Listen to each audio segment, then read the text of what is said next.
कई साल पहले की बात है। नंदापुर नाम के गांव में सुजाता अपने पति सुरेश के साथ रहती थी। सुजाता और सुरेश खेती करते थे। दोनों मेहनत कर अपने बेटे मोहन को, जो कि शहर में पढ़ाई करता था, उसे पैसे भेजते थे। मोहन बड़ा ही मेहनती लड़का था। मोहन पढ़ाई करते करते एक जगह वेटर का काम भी करता था और अपनी जरूरतें पूरी करता। एक दिन मोहन अपने पिता सुरेश से, पिताजी, अब मेरी पढ़ाई पूरी हो चुकी है और मुझे अच्छी जॉब भी ऑफर हुई है, लेकिन पिताजी अब मुझे 3 साल तक दूसरे शहर में जाना होगा।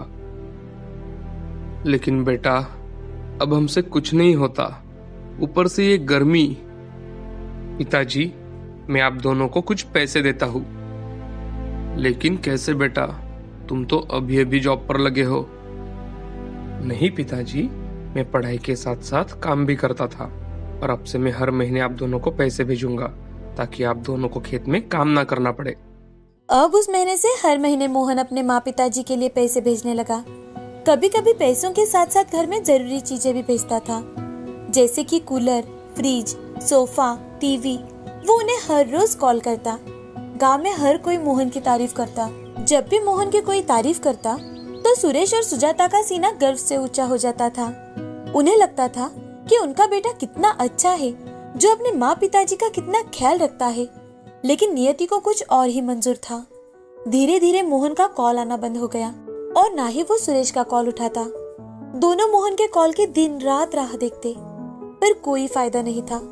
एक दिन गांव का एक लड़का राजू, जो कि शहर में मोहन के साथ पढ़ता था और उसके साथ ही रहता था, वो गांव में आता है। तो सुरेश राजू से, राजू बेटे, तू आज ही शहर से आया है ना? मेरा बेटा मोहन कैसा है? वो ठीक तो है ना? वो आजकल हमें फोन ही नहीं करता और हर महीने जो पैसे भेजता था वो भी बंद हो चुके हैं। क्या तुम्हें कुछ पता है? चाचा जी, क्या आपको पता नहीं? मोहन ने शादी कर ली है और वो वही बस गया है। क्या? शादी कर ली? ऐसा कहते कहते सुरेश की आंखें नम हो जाती है और वो सिर पकड़कर नीचे बैठ जाता है। सुरेश को विश्वास ही नहीं हो रहा था। उसे यकीन ही नहीं हो रहा था कि ये सब क्या हो रहा है, क्यों हो रहा है। वो उदास मन से घर लौटता है और अपनी पत्नी को सारी बात बताता है। सुजाता सारी बातें सुनकर सुन रह जाती है। जिसका सीना अपने बेटे की तारीफ सुनकर ऊंचा होता था, आज उसकी आंखों से पानी रुकने का नाम ही नहीं ले रहा था कि एक दिन मोहन का कॉल आता है। वो सुरेश से, पिताजी, मैंने शादी कर ली है और अब मैं आप दोनों की कोई मदद नहीं कर सकता, क्योंकि मुझे मेरा परिवार भी संभालना होता है। बेटे, तो क्या अब हम तुम्हारा परिवार नहीं है? सारी जिंदगी भर मैं आपको नहीं पाल सकता। हमने भी तो तुम्हारे लिए हमारे कई साल बिताए हैं। क्या तुम भूल गए बेटे? आपने मुझ पर कोई एहसान नहीं किया है, वो तो आपका फर्ज था। मोहन की बातें सुरेश के मन को कांटों जैसी चुभ रही थी कि मोहन फोन रख देता है। अब सुरेश की तबीयत दिन ब दिन खराब होती जा रही थी। कुछ दिन ऐसे ही बीत जाते हैं। एक दिन सुरेश सुजाता से, सुजाता, अब हमें फिर से खेतों में काम करना शुरू कर देना चाहिए। हमारे बेटे ने हमसे मुंह मोड़ लिया है, अब हमें काम करना ही पड़ेगा। ये आप क्या कह रहे हैं? आजकल आपकी तबीयत कुछ ठीक नहीं रहती। अब हम दोनों की उम्र हो चुकी है और ऐसे में खेतों का काम क्या हो पाएगा हमसे? करना ही पड़ेगा, नहीं तो हम क्या करेंगे? अब सुजाता और सुरेश पूरा दिन सोचते हैं कि तभी दोपहर के समय सुजाता के पड़ोस का एक लड़का सुजाता से, दादी दादी, हमें थोड़ा बर्फ दो ना, ताकि हम ठंडा ठंडा शरबत बना सके। सुजाता बहुत ही होशियार थी। वो बच्चे को थोड़ा सा बर्फ दे देती है और अपने पति से, जी मिल गया रास्ता। हम दोनों कहते थे ना कि फ्रिज का क्या काम था, यो ही पैसे गवाना। अब हम इस फ्रिज के जरिए ही पैसा कमाएंगे। कैसे? बर्फ बेचकर?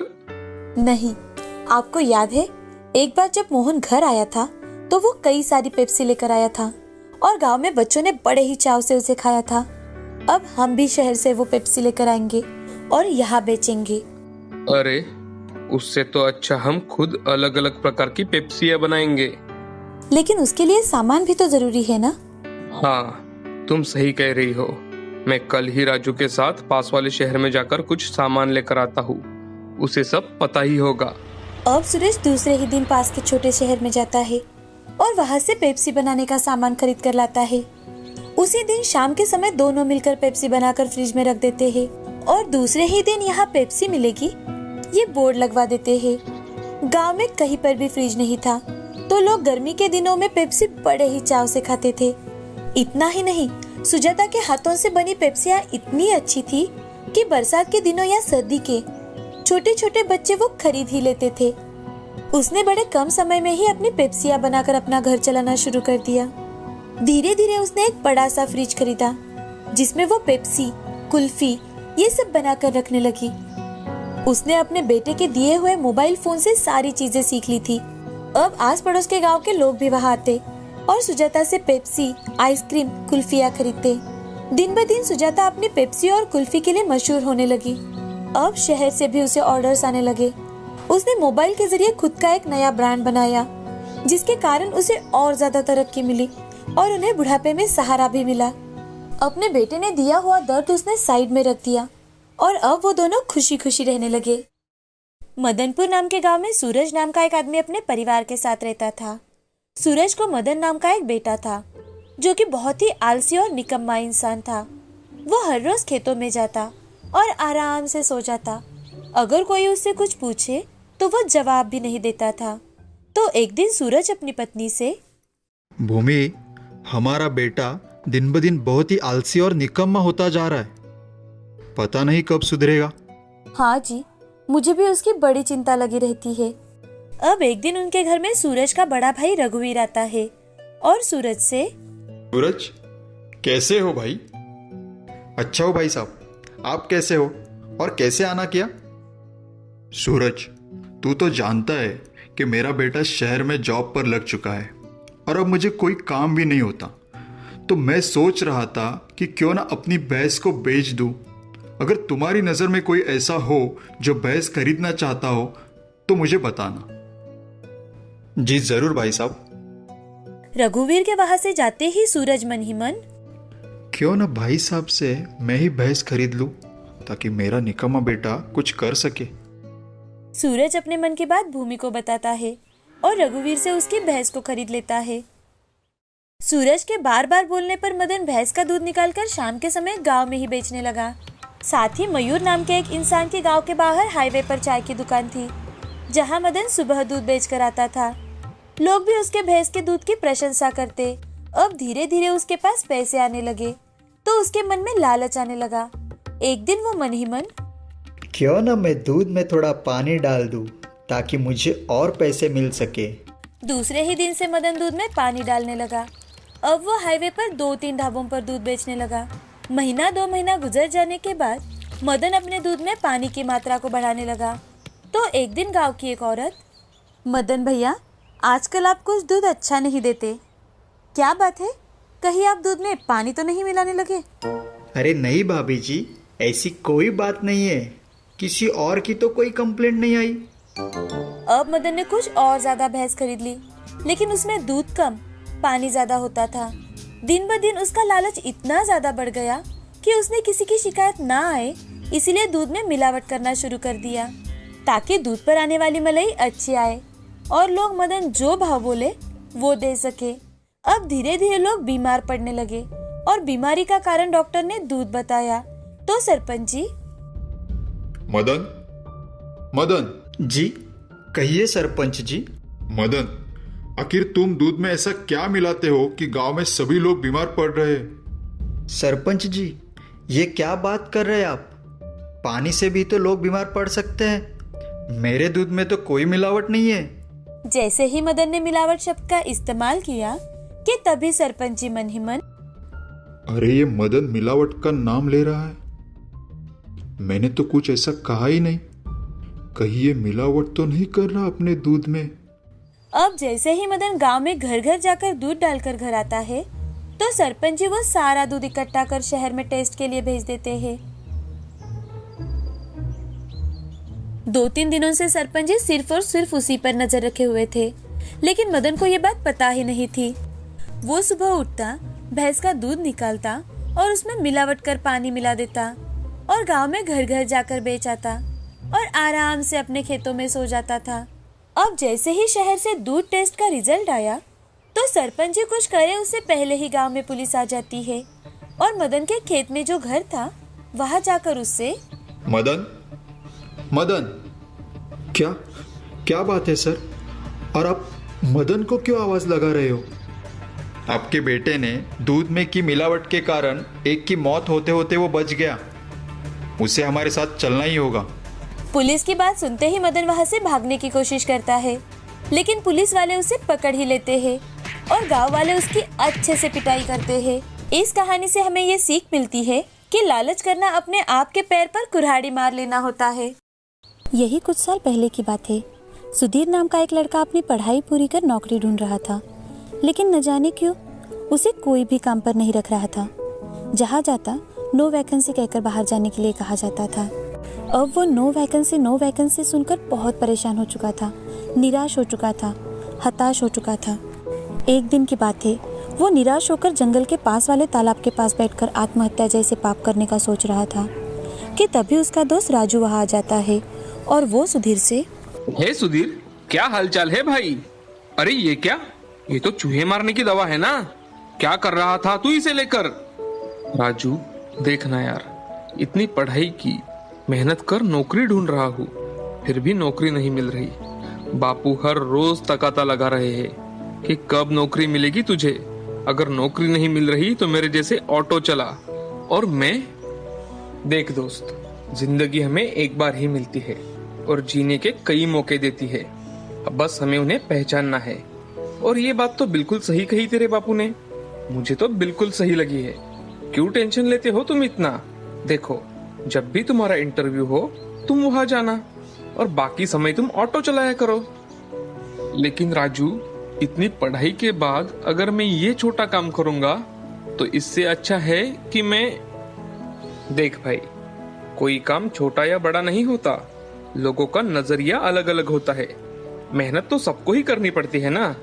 और निराश या हताश होकर बैठने से अच्छा है कि कोई काम किया जाए और अपने परिवार को मदद की जाए।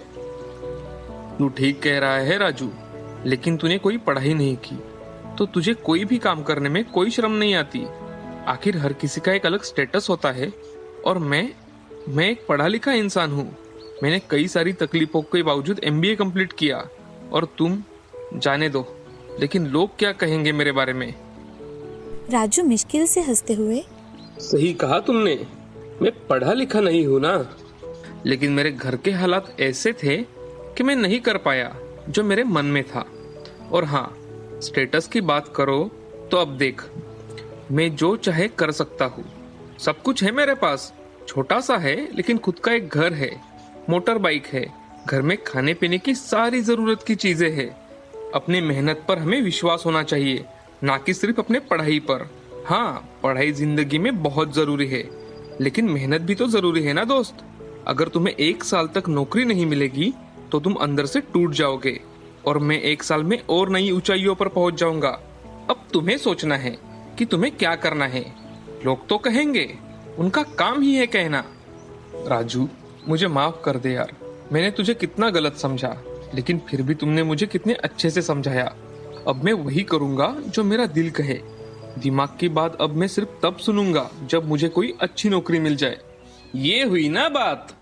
राजू सुधीर का सबसे अच्छा और पक्का दोस्त था। जो भी हो जाए, लेकिन कोई भी उनकी दोस्ती में दरार नहीं डाल सकता था। और राजू हमेशा सुधीर के लिए एक प्रेरणा बनना चाहता था, ताकि सुधीर अपने मन की ऊंचाइयों को छू पाए और अपने सपने पूरे कर सके। उसने सुधीर के मन को, सुधीर की निराशा को पहचान लिया था और इसी कारण आज उसने उसे जीने का नया पाठ पढ़ाया था, ताकि वो निराशा की गहराई में ना फंस जाए। अब सुधीर घर जाकर अपने पिता से, पिताजी, आज से मैं ऑटो चलाऊंगा। सुधीर ऑटो चलाना जानता था क्योंकि उसके पिता यही काम करते थे। सुधीर की बात सुनकर उसके पिता, तो चल, मैं आज तुझे भाड़े पर एक ऑटो लेकर देता हूँ। लेकिन पिताजी, हमारे पास तो अपनी ऑटो है ना, मैं घर पर बैठकर क्या करूँगा? दोनों कमाएंगे तो ज्यादा पैसे आएंगे घर में। अब तेरी बहन की शादी भी तो करवानी है। अब दूसरे ही दिन से सुधीर ऑटो चलाना शुरू कर देता है। दूसरी ओर नौकरी ढूंढने का काम भी कर रहा था। 1 साल यूं ही गुजर जाता है। एक दिन की बात है, सुधीर एक औरत को लेकर बाजार में अपनी ऑटो से जा रहा था कि उस औरत का फोन बजता है वो फोन उठाती है और हाँ दीदी बोलो। औरत ने अपना फोन स्पीकर पर रखा था ताकि उसे आवाज़ अच्छे से सुनाई दे। तभी दूसरी ओर से आवाज़ आती है, सुधा हमें बहुत बड़ी ऑर्डर मिली है पापड़ बनाने की, तो कल से हमें कुछ और औरतें चाहिए होंगी। और हाँ, हमें एक सेल्समैन भी चाहिए जो हमारे पापड़ को मार्केट में अच्छा रिस्पॉन्स दिलाए। ठीक है दीदी, मैं आज ही घर जाने के बाद देखती हूँ कोई मिले तो। औरत फोन रख देती है तो सुधीर, मैडम क्या आप पापड़ बनाने का काम करती हो? हाँ भाई, हमारा एक छोटा सा गृह उद्योग है। हम कुछ महिलाएं मिलकर ये काम करती है। हमारी मैडम उच्च शिक्षित है, लेकिन नौकरी ना मिलने के कारण आज उन्होंने हम जैसी जरूरतमंद औरतों के लिए ये उद्योग शुरू किया। अच्छा, क्या मैं आपकी मैडम से मिल सकता हूँ? हाँ भैया, जरूर मिल सकते हैं। क्यों नहीं मिल सकते? कल शाम 5 बजे श्यामनगर में आ जाइएगा। हमारी मैडम शिल्पा ने वहीं पर काम शुरू किया है। ठीक है। अब दूसरे ही दिन सुधीर शिल्पा से मिलने चला जाता है। वहाँ जाकर सुधीर शिल्पा को देखते ही चौंक जाता है, क्योंकि शिल्पा वही लड़की थी जो सुधीर के साथ पढ़ाई करती थी, जो उनके कॉलेज की सबसे होशियार लड़की थी और सुधीर उसी से प्यार भी करता था। शिल्पा, तुम यहाँ? अरे सुधीर, तुम यहाँ कैसे? और ये क्या तुम ऑटो चलाते हो? हाँ शिल्पा, क्या करूँ, नौकरी ही नहीं मिल रही थी तो मैंने। हाँ, सही कहा तुमने। हम जैसे कई सारे लड़के और लड़कियां हैं जो बेकार और बेरोजगारी के कारण आत्महत्या कर रहे हैं या फिर निराश और हताश होकर बैठ जाते हैं। मैं कई दिनों तक सोच रही थी, फिर इन औरतों से मिली जो अपने लिए, अपने परिवार के लिए कुछ करना चाहती थी, तो मैंने ये काम शुरू किया। हाँ शिल्पा, तुमने बिल्कुल सही किया, बहुत अच्छा किया है तुमने। सुधीर, तुमने भी MBA किया है, क्यों ना तुम भी हमारे साथ जुड़ जाओ। हमारे साथ और भी 2 आदमी जुड़ चुके हैं। शिल्पा, क्या तुम मुझे इस बारे में सोचने के लिए थोड़ा समय दोगी? जरूर सुधीर। अब सुधीर वहाँ से चला जाता है और रात भर सोचता रहता है। तभी उसे राजू की बातें याद आने लगती है कि जिंदगी हमें हर वक्त मौका देती है, उसे सिर्फ पहचानने की जरूरत होती है। दूसरे दिन सुधीर शिल्पा से मिलने चला जाता है और शिल्पा सुधीर को देख, आओ सुधीर, वेलकम। अब हम दोनों मिलकर इस काम को नया अंजाम देंगे। उस दिन से शिल्पा कुछ औरतों की सहायता से अलग अलग प्रकार के पापड़, अलग अलग प्रकार के अचार, चटनी, मुरावला ऐसी चीजें बनाने लगी और सुधीर उसे बेचने के लिए मार्केटिंग का काम संभालने लगा। गांव हो या शहर, वो गली गली की दुकानों में जाकर उनके प्रोडक्ट बेचने के लिए बड़े ही अच्छे तरीके से लोगों को समझाने लगा। धीरे धीरे कर सुधीर इतनी ऑर्डर्स लाने लगा कि औरतें अपना काम करते करते कम पड़ने लगी। लेकिन सुधीर और शिल्पा दोनों वहीं पर नहीं रुके। उन दोनों ने अपने काम को अंजाम देने के लिए अपना खुद का एक ब्रांड बनाया, जिसे अब मॉल्स वालों ने भी अपने मॉल्स में रखना पसंद किया। कुछ ही सालों में उनकी दिन रात की मेहनत रंग लाई थी। अब उन्हें किसी भी प्रकार की जॉब की जरूरत नहीं थी, बल्कि अब वही अपने फैक्ट्री में लोगों को काम पर रख रहे थे। अब सुधीर ने शिल्पा से शादी की और आज दोनों की फैक्ट्री में कम से कम 2 से 3 हजार से ज्यादा लोग काम कर रहे थे। इतना ही नहीं, अब वो शिक्षा प्राप्त करने के बाद जिस प्रकार निराशा में डूब चुके थे, ऐसे कई सारे लोगों के लिए नई उम्मीद बन रहे थे, एक नया रास्ता दिखाने लगे थे।